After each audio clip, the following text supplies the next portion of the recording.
My Lords, in welcoming the Noble Baroness Lady Smith of Malvern, the Minister, to her new responsibilities, can I also say at the outset I'm grateful to her for promising to respond to some detailed questions which I have sent to her when she comes to reply. But can I also thank the admirable Lord Lexton for the customary, powerful, eloquent way in which he introduced today's important debate. I agree with everything that he has said today.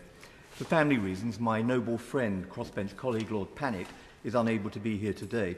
He's looked at this education tax and its potential conflict with the European Convention on Human Rights. He tells me, and I'm going to quote him directly, it is strongly arguable that the imposition of VAT would breach Article 2 of the first protocol, read on its own, access to educational facilities, or with Article 14 of the Convention, arbitrary discrimination in the enjoyment of educational facilities, close quotes. Well, as I serve on the Joint Committee on Human Rights, whose mandate is to monitor potential conflict between government policies and the ECHR, Lord Panic says, again I quote, I think it would be a very valuable service if the Joint Committee could look at this. I agree, and I hope the Minister will assure us that the government would not proceed if it's found to be in breach of the ECHR. Now, we also need to scrutinise some of the other claims that have been made, such as the impact on public finance. The Adam Smith Institute calculates that far from generating revenue, the policy could lead to a staggering loss of up to £2 billion. The Noble Baroness has seen that assessment and the work of the Institute for Fiscal Studies, along with a Times editorial, all questioning the government's assumptions about raising revenue. And look, my lords, too, at what happened in 2015 in Greece when they introduced a similar tax. Schools were forced to close, whilst others inevitably passed on the tax to parents. And the same thing is already happening here. Driven by dogma, it's easy to say that this is all justified as a long overdue attack on the ultra-rich.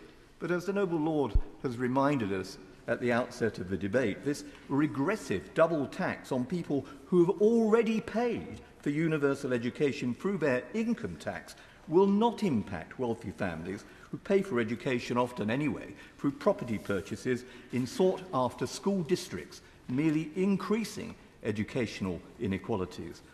But, my lords, this education tax will disproportionately impact middle-income families like the 168,000, those children who receive financial support from independent schools, or the 10,000 who pay no fees.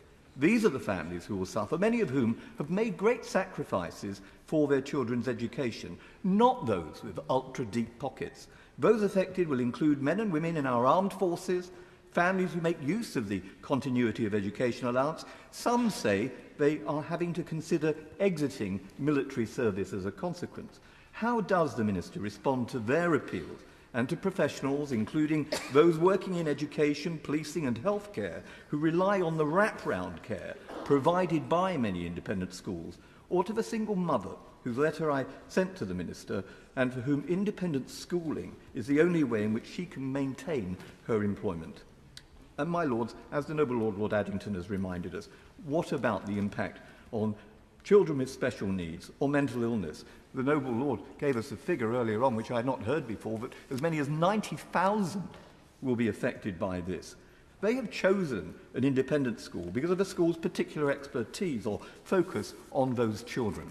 Finally, my lords, introducing this tax midway through the school year on accelerated timeframes will adversely affect children who may struggle to integrate into new schools, some forced to change curriculum or exam boards or subjects.